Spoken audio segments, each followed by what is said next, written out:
নমস্কার, CNN 24 এর আজকের সংবাদে আমি শিবানী আপনাদের সবাইকে জানাই স্বাগত। প্রথমে দেখে নেব আজকের সংবাদ শিরোনাম। সুনাই বেড়াবাকে গৃহবধূর রহস্যজনক মৃত্যু, স্বামীর অবৈধ সম্পর্কের জেরেই খুন এক সন্তানের জননীর, অভিযোগ ছোট ভাই ও পিতার। 2004 সালে শিলচরের বহুল আলোচিত মুন্না মজুমদার হত্যা মামলায় 3 জনকে যাবজ্জীবন কারাদণ্ডের সাজা।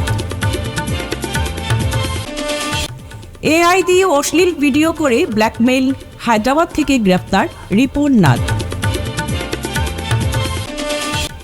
শিলচরের চেঙ্কুরি বাইপাস এলাকায় জঘন্য ঘটনা, প্রতিবাদ জানিয়ে নিন্দা জানালো করিমগঞ্জ যুব কংগ্রেস। 25 লক্ষ টাকা ব্যয়ে নির্মিত 243 নং মডেল অঙ্গনওয়াড়ি সেন্টারে নতুন ভবনের উদ্বোধন করলেন বিধায়ক। এবারে আজকের সংবাদ বিস্তারিত। বৃহস্পতিবার সাত সকালে এক মর্মান্তিক ও শোকাবহ ঘটনা ঘটে গেল কাছাড় জেলার সুনাই থানা এলাকার লগদির গ্রাম চাঁদপুর জিপির বেড়াবাগ তৃতীয় খণ্ড গ্রামে। এক গৃহবধূর রহস্য মৃত্যুকে ঘিরে তীব্র চাঞ্চল্য ছড়িয়েছে এলাকায়।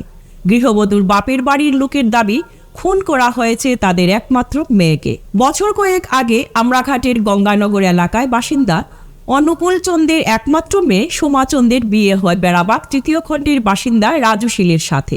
রাজু ও সোমার এক পুত্র সন্তানও রয়েছে। মাঝে মধ্যে স্বামী স্ত্রীর মধ্যে বিবাদ চলতে থাকলেও ভদ্রতার কারণে দরিদ্র ও শিক্ষিত পরিবারের এসব বিবাদ লোকসম্মুখে আসত না। তারা আত্মসম্মান বজায় রেখে বাঁচতে চাইছিলেন। তবুও পারিবারিক কুন্দল সর্বদাই লেগে থাকত, যার জেরে সোমাচন্দের মৃত্যু ঘটেছে বলে দাবি করেছেন। এবার দেখা যাক সোমার স্বামী রাজু শীলের বক্তব্য সহ অভিযোগকারী সোমার পিতা অনুকূল চন্দ ও ছোট ভাই অর্পণ চন্দ কি বলছেন।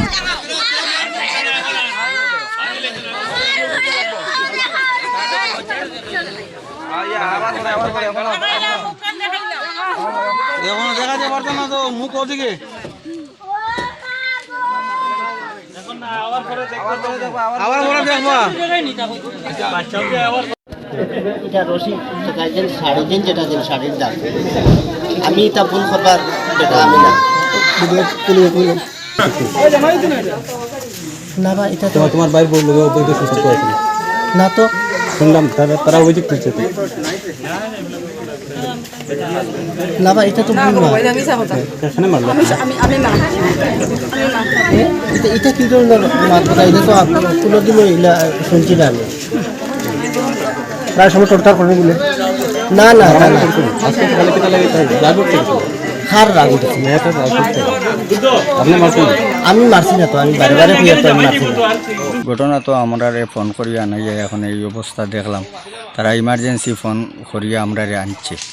আমি আমার দুই ছেলে আইছে, আইয়া দেখছে, মেয়ের মাও দেখছে। দেখিয়া এখন তো দেখি দরজার মুঠির সামনে লাশ ফেলাইয়া রাখি দিছে। মারিয়া ফেলাইছেন তারা সব জড়িত, পরিবারের সব।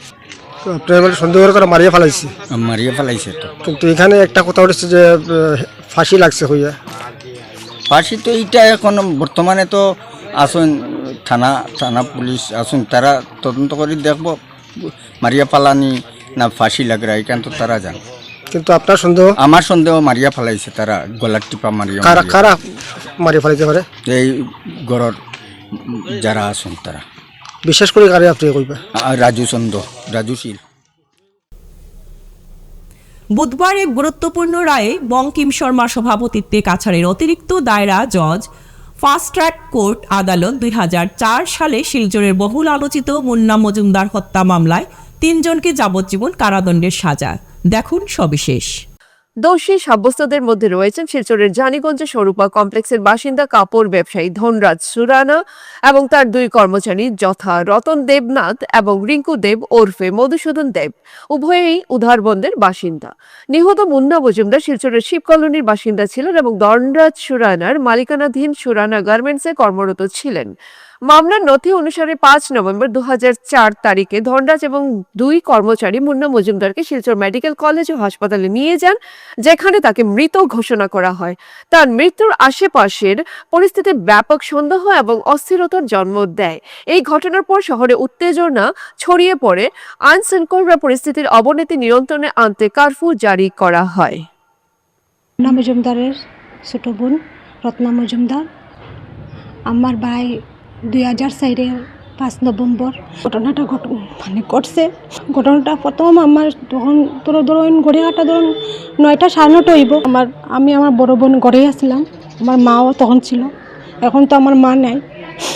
2013 সালে মা ইস্যুকের মারা গেছে। আমার একজন তার দণ্ডা সুরানার স্টাফ একজন আইছে, আয়া কয় যে তোমার ভাই মাথা ঘুরাই পড়ে গেছে, তোমরা মেডিকেল যাইতে লাগবো। তখন আমরা কইছি যে কিতা হইলো ঘটনাটা, মাথা ঘুরাই কেন? বলে হ্যাঁ তো সুস্থ, হ্যাঁ তো 2 দিন আগে কথা হইছে, সেইখানে থাকতো।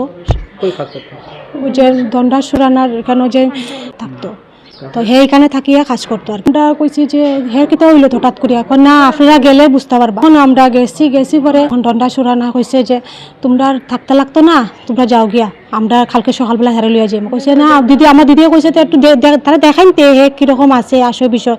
না না হে বালা আছে, তোমরা যাও গিয়া, স্যালাইন চলে, তোমরা তখন ডাক্তারে দেখতে দিত না। তখন আমরা কই, তখন আমার দিদি জোর করছে না আমরা হেরে না দেখে আর দিতাম না। পরের দিকে কইছে না না তোমরা যেতে লাগবো, ডাক্তার তোমরা দেখতে দিত না। ঘরে আইছি, আমার তো ভাইয়ে এখান থেকে খবর দিছে হে বলে বিষ খাইয়ে বলে মারা গেছে। তারপরের দিকে খবর পাইলাম যে হে বলে 8টা 8:30 সময় টাকা দিয়া গেছে। আমরা যে বাড়িতে ভাড়া থাকতাম এই বাড়ির ছেলে একটা সিমা বস্তা লয়ে তখন খাস করতো, হের কাছে টাকা দিয়া গেছে। আর ছেলেরা সব গেছে মেডিকেল, গেছে পরে তারা দেখতে দেন না, তারা না ভালো আছে সুস্থ আছে, না আমরা দেখাই, তারা বন্ধু দেখাই দিয়েছে, আমরা দেখাই। তারপরে যে কইছে কিতা হয়েছে কিতা, কয় না হে সুইসাইড করছে, হে বিষ খাইয়া সুইসাইড করছে। তারপরে একটা কয় বিষ খাইয়া সুইসাইড করছে, একটা হয় কেরোসিন খাইছে, একটা হয় মাথা ঘুরাই পড়ে গেছে। কেউর কথার কোনো মিল নাই। যখন এই কথা যখন তদন্ত চলে, তার সবাই না এটা তো হইতে পারে না, একজনে কেরোসিন খাইছে, একজন হয় বিষ খাইছে, এটা তো কোনো হইতো না, নিশ্চয় কিছু আছে। এই কথা শোনার লগে লগে যতজন আছে তারা দোকানে যে আইসে মালিকুলিকা আছে, আরও তারা একদম গাড়ি উড়ি ভর্তি, এটা সবটি গাড়ি উড়িয়ে বাকছে। যখন আমরা ছেলেরা যখন দেখি যে বডি যখন দেখি আইছে, কইছে বডির মধ্যে সম্পূর্ণ শরীরে স্যুট আছে, জুড়ে মানে এমনভাবে বাড়ি দিছে ব্রেন হ্যামরেজ হয়েছে, ডাক্তারে তখন কইছে। কিন্তু পরে রিপোর্ট বদলাইছে যে হে বলে বিষ খাইয়া মারা হয়েছে। ওটা তখন কেস দিছিলাম সদর থানা দিছিলাম। দণ্ডা সুরানা, রতন দেবনাথ, রিঙ্কু দেব। আজকে কইছে কোর্টের রায় রয়েছে যে দণ্ডা সুরানা তারার শাস্তি হয়েছে। কোর্টে এইটি আমি কইটা মশত কুটি প্রণাম স্যার, আপনার আদালতের কাছে, মাননীয় আদালতের কাছে যে আমার বাইরে ন্যায় বিচার দিয়েছেন। 22 বছর হয়ে গেছে, 2004-এর ঘটনা, আর আজকে এলো 2022 বছর। মহিলার অশ্লীল ভিডিও তৈরি করে ব্ল্যাকমেইল করার অভিযোগে পুলিশের জালে ধরা পড়ল রিপন নাগ। হায়দ্রাবাদ থেকে তাকে গ্রেপ্তার করে গুমরা থানার পুলিশ। জানা গেছে করিমগঞ্জ জেলার রাতাবাড়ি এলাকার বাসিন্দা রিপন নাগ হায়দ্রাবাদের একটি বেসরকারি সংস্থায় কর্মরত ছিল। অভিযোগ অনুযায়ী সেখান থেকেই সে কাছাড় জেলার গুমরা এলাকার এক মহিলার সঙ্গে ফোনে যোগাযোগ করে অবৈধ সম্পর্কের প্রস্তাব দেয়। মহিলাটি সেই প্রস্তাব প্রত্যাখ্যান করলে অভিযুক্ত এআই প্রযুক্তির সাহায্যে মহিলার ভুয়া অশ্লীল ভিডিও তৈরি করে সামাজিক মাধ্যমে ছড়িয়ে দেয় বলে অভিযোগ। এরপর কয়েকদিন ধরে ভিডিওটি দেখিয়ে ওই মহিলাকে ব্ল্যাকমেইল করা হচ্ছিল বলে জানায় পুলিশ। মানসিকভাবে ভেঙে পড়ে মহিলাটি গুমরা থানায় লিখিত অভিযোগ দায়ের করেন। অভিযোগের ভিত্তিতে তদন্ত শুরু করে গুমরা থানার পুলিশ।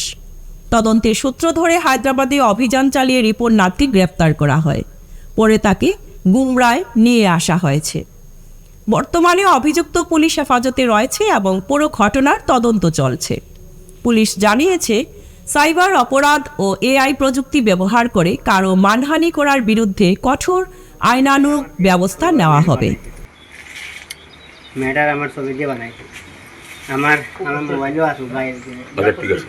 আচ্ছা আমি বাসে চাইলে মানে ভালো পারবো তাই। তুমি নাম্বার মেয়ের নাম্বার কই থেকে পাইছো? মেন নাম্বার আমার বাইক নিয়ে একটা যাতে নিছি। তোমার ভাইগনার নাম কি? জন্টুনাথ। জন্টুনাথ কোনখানের মানুষ? রায়পুর। রায়পুর কোনখানো? মানে ওই যে নিবিয়া রায়পুর। নিবিয়া রায়পুর। জন্টুনাথে এই মেন নাম্বার কেমনে পাইলো? তারা আইছিল, তারা কই আইছিল? এইখানে গুমরাতে আইছিল? হ্যাঁ তারা বাড়ি আইছিল স্যার। তার বাড়ি মেয়ের বাড়ি আইছিল না গ্রামে আইছিল? না না, মেয়ের বাড়িতে আইছিল। জন্টু জন্টু না। জন্টুনাথ। ওদিকে তাকাও ওদিকে।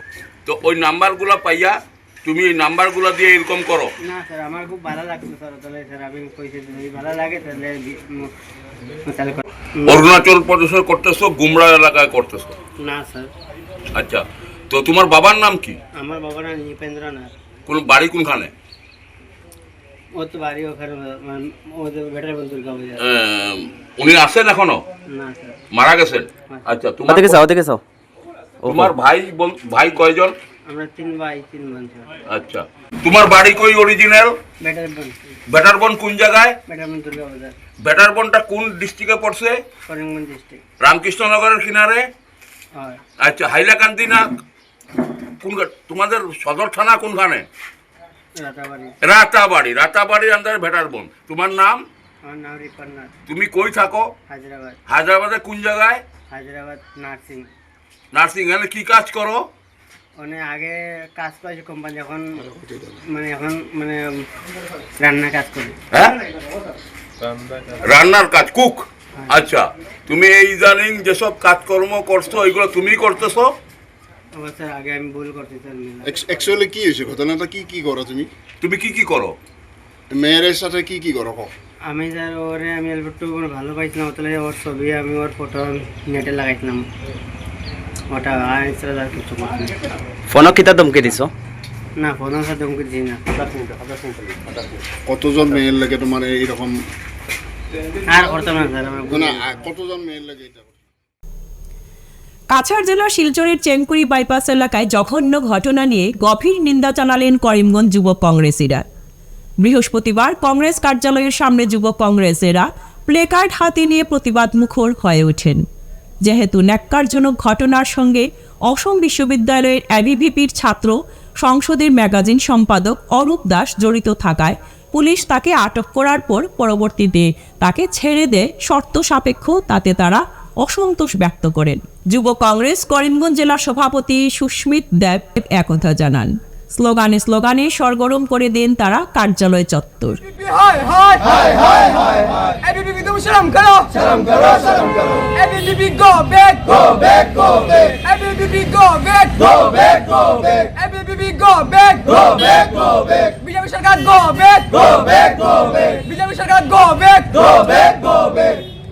বিগত কিছুদিন আগে শিলচর বাইপাসে একটা অনেক নোংরা ঘটনা হয়েছে। একজন মহিলাকে এবিভিপির একজন ম্যাগাজিন সেক্রেটারি আসাম ইউনিভার্সিটির ওর দ্বারা একজন মেয়েকে রেপ করা হয়েছে এবং পুলিশ যখন ওকে ডিটেইন করেছে ভিকটিমের এফআইআরের পরে, এরপরে আমরা দেখতে পেয়েছি যে পুলিশ ওকে রিলিজ করে দিয়েছে। তো আমরা জানতে চাই, আজকে যেহেতু সেন্ট্রালে আসামে যেহেতু বিজেপি সরকার, তো এটা কি বিজেপির প্রেশারে, বিজেপির পাওয়ারে, বিজেপির ইনফ্লুয়েন্সে এটা হচ্ছে নাকি? আজকে কি আমাদের দেশের মেয়েদের কোনো সেফটি নাই, কোনো দাম নাই নাকি? বিজেপি বলতে থাকে যে বেটি বাঁচাও বেটি পড়াও, কিন্তু বিজেপি খালি ওদের যে যারা কার্যকর্তা আছে, যারা ওদের জন্য ইলেকশনের সময় ব্যানার পোস্টার লাগায়, খালি ওদেরকে বাঁচায়, মেয়েদেরকে বিজেপি কোনো রকমের কোনো সেফটি দেয় না। তো আজকে আমরা করিমগঞ্জ ডিস্ট্রিক্ট এনসিপির তরফ থেকে একটা প্রতিবাদ করেছি, আর আমাদের দাবি যে অরূপ দাস যে আসাম ইউনিভার্সিটির ম্যাগাজিন সেক্রেটারি, ওকে যাতে অ্যারেস্ট করা হোক, আর অ্যারেস্ট করে ওকে যাতে কঠোর থেকে কঠোর শাস্তি দেওয়া হোক। শিলচর সরকারি উচ্চতর মাধ্যমিক বালক বিদ্যালয়ের নিকটে 25 লক্ষ টাকা ব্যয়ে নির্মিত 243 নং মডেল অঙ্গনওয়াড়ি সেন্টার আনুষ্ঠানিকভাবে উদ্বোধন করলেন বিধায়ক দীপায়ন চক্রবর্তী। শিলচরের বিধায়ক দীপায়ন চক্রবর্তী ভবনের প্রবেশদ্বারের ফিতা কেটে প্রদীপ প্রজ্বলন করে এবং ফলক উন্মোচন করে এই নতুন ভবনটির উদ্বোধন করেন। এই অনুষ্ঠানে অতিথিদের মধ্যে উপস্থিত ছিলেন শিলচর সরকারি বালক বিদ্যালয়ের প্রিন্সিপাল পারভিন সুলতানা লস্কর, এসএমডিসির সহসভাপতি বিমল দাস, আইসিডিএস এর সুপারভাইজার পারমিতা রায় চন্দ্র প্রমুখ। অনুষ্ঠানের প্রথমে শিশু শিল্পীরা একখানা ধামাইল নৃত্য পরিবেশন করেন। এরপর নানান অনুষ্ঠানের পর শিলচরের বিধায়ক দীপায়ন চক্রবর্তী এই সমস্ত অনুষ্ঠানের বিষয়ে বক্তব্য রাখেন।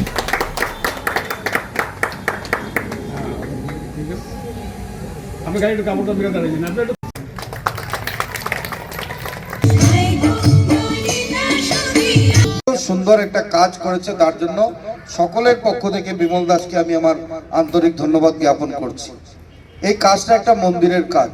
এটার অঙ্গনওয়াড়ি সেন্টার মানে কি? এটা একটা মন্দির। যে মন্দিরে আমাদের জন্মের পরে যাচ্ছে শিশুরা, এই শিশুরা খেলাধুলা করে, পড়াশোনা করে, আর তার জীবন শুরু করবে, তার জীবনের স্বপ্ন শুরু করবে। তার জন্য এই মন্দির হিসাবে উনি কাজ করেছেন। আর এমন মন্দির আজকে আমরা আসাম রাজ্যে 10,000-এর বেশি মাননীয় মুখ্যমন্ত্রী ডক্টর হিমন্ত বিশ্ব শর্মার নেতৃত্বে আমরা সেটা বানাতে সক্ষম হয়েছি।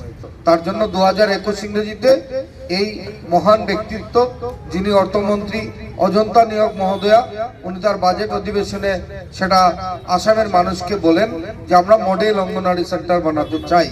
মডেল অঙ্গনওয়াড়ি সেন্টার কেন? যে একটা শিশু, বিশ্বজিৎ দাস মহোদয় উল্লেখ করেছেন এখানে, যে এই শিশুরা আগামী দিনে কি হবে, আগামী দিনে বড় হয়ে তারাই আমাদের দেশের ভবিষ্যৎ হবে। আর বিগত দিনে এই শিশুদের যে স্বপ্ন, এই সুন্দর স্বপ্ন নিয়ে তারা বড় হতে পারেন, অঙ্গনওয়াড়ি সেন্টারগুলোতে প্রবেশ করতে পারেন। তার জন্য তাই শিশুদের যাতে সুন্দর একটা স্বপ্ন হয়, সবুজ একটা স্বপ্ন হয়, যে স্বপ্ন নিয়ে তারা বড় হয়ে আগামী দিনে এই রাজ্যের বা রাষ্ট্রের কল্যাণে তাদের যে জীবন, সেই জীবন অতিবাহিত করবে। তার জন্য তাদেরকে সুন্দর করার লক্ষ্যে আজকে মাননীয় আমাদের অজন্তা নিয়োগ মহোদয়া, মাননীয় মুখ্যমন্ত্রী ডক্টর হিমন্ত বিশ্ব শর্মা মহোদয় এই অভিনব প্রয়াস করেছেন। সামাজিক সম্প্রীতি বিনষ্ট, মানহানি এবং উস্কানিমূলক বক্তব্য প্রচারের অভিযোগে এক ব্যক্তির বিরুদ্ধে মামলা দায়ের করেছে বজরং দলের কর্মকর্তারা। অভিযোগ অনুযায়ী কালপর্ণব গুপ্ত নামের এক ব্যক্তি তার ফেসবুক প্রোফাইলের মাধ্যমে দীর্ঘদিন ধরে বজরং দল এবং রাষ্ট্রীয় স্বয়ংসেবক সংঘকে লক্ষ্য করে একাধিক কটূক্তিমূলক, মানহানিকর ও উস্কানিমূলক পোস্ট এবং মন্তব্য করে আসছেন। অভিযোগকারীদের দাবি, সংশ্লিষ্ট পোস্টগুলিতে কোনো প্রকার প্রমাণ ছাড়াই একটি সংগঠনের সদস্যদের গুরুতর অপরাধের সঙ্গে জড়িত থাকার ইঙ্গিত দেওয়া হয়েছে।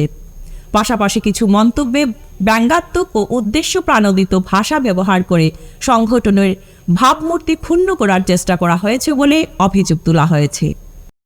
বিগত কয়েক বছর থেকে এবং বিগত কিছুদিন থেকে দেখা যাচ্ছে সোশ্যাল মিডিয়াতে কল্পর্ণব গুপ্তা নামের এক ব্যক্তি কন্টিনিউয়াস আমাদের এক সমাজ এবং এক ধর্মকে টার্গেট করে কুমন্তব্য করে যাচ্ছে। গতকালকে ফেসবুকের একটি পোস্টের কমেন্টে গিয়ে ও আমাদের বজরং দলের কার্যকর্তাদের উপর এবং আমাদের আশ্রম রোডের যে বাসিন্দাদের উপর আঙ্গুল উঠিয়েছেন। তার বিরুদ্ধে আজকে আমরা মালগ্রাম থানায় এফআইআর করতে আসি এবং আমরা পুলিশ প্রশাসনকে এটাই অনুরোধ করি, যদি ও 2 ঘন্টার ভিতরে অ্যারেস্ট না হয়, আগামী দিনে বজরং দল বৃহত্তর প্রতিবাদে নামবে এবং এই কল্পর্ণব গুপ্তার জবাব দিতে হবে যে ও আমাদের সনাতন ধর্মের বজরং দলের কার্যকর্তাদের উপর যেভাবে এলিগেশন লাগিয়েছে তার প্রমাণ উনাকে দিতে হবে। যদি এ ধরনের উনাকে অ্যারেস্ট না করা হয়, আগামী দিনে বৃহত্তর থেকে বৃহত্তর আন্দোলনে হবে। জয় শ্রীরাম।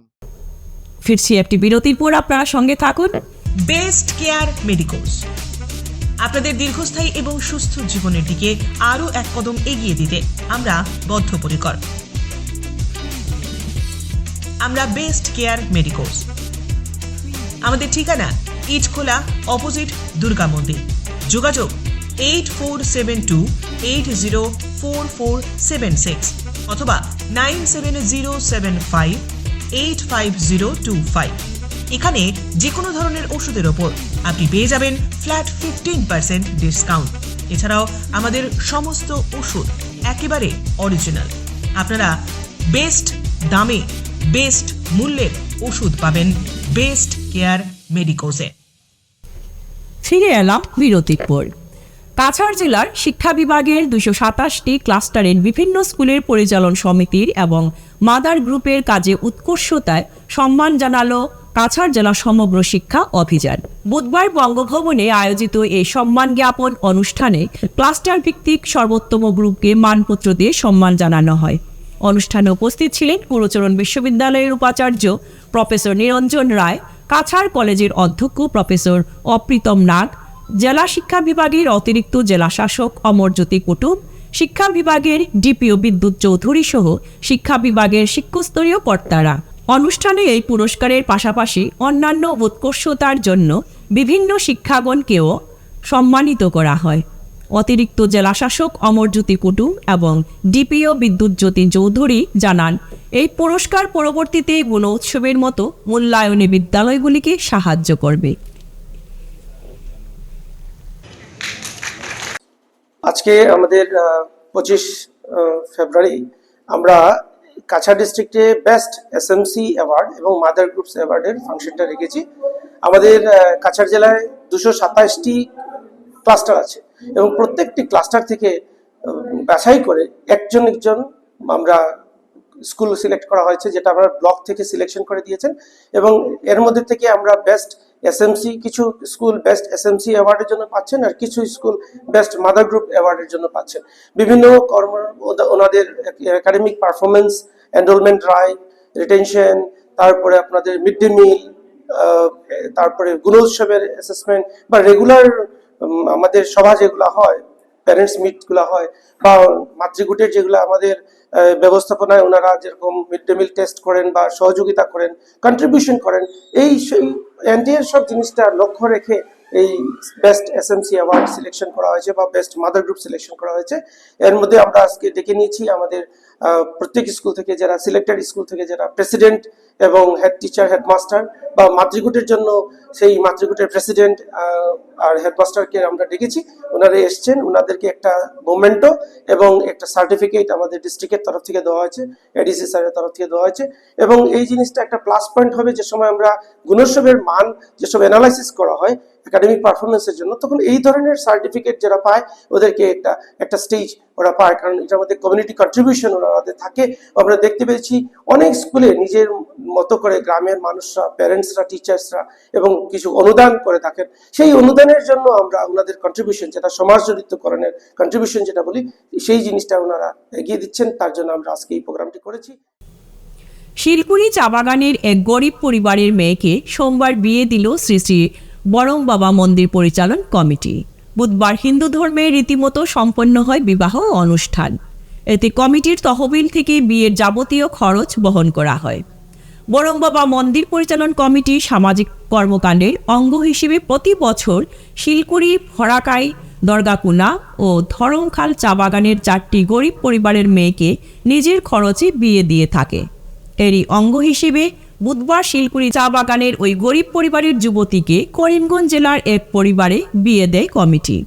এ নিয়ে মন্দির পরিচালন কমিটির সভাপতি ধ্রুবনাথ সিং জানান, কমিটির সামাজিক কর্মকাণ্ডের অঙ্গ হিসেবে শিলকুড়ি চা বাগানের এক মেয়ের বিয়ে দেওয়া হয়েছে।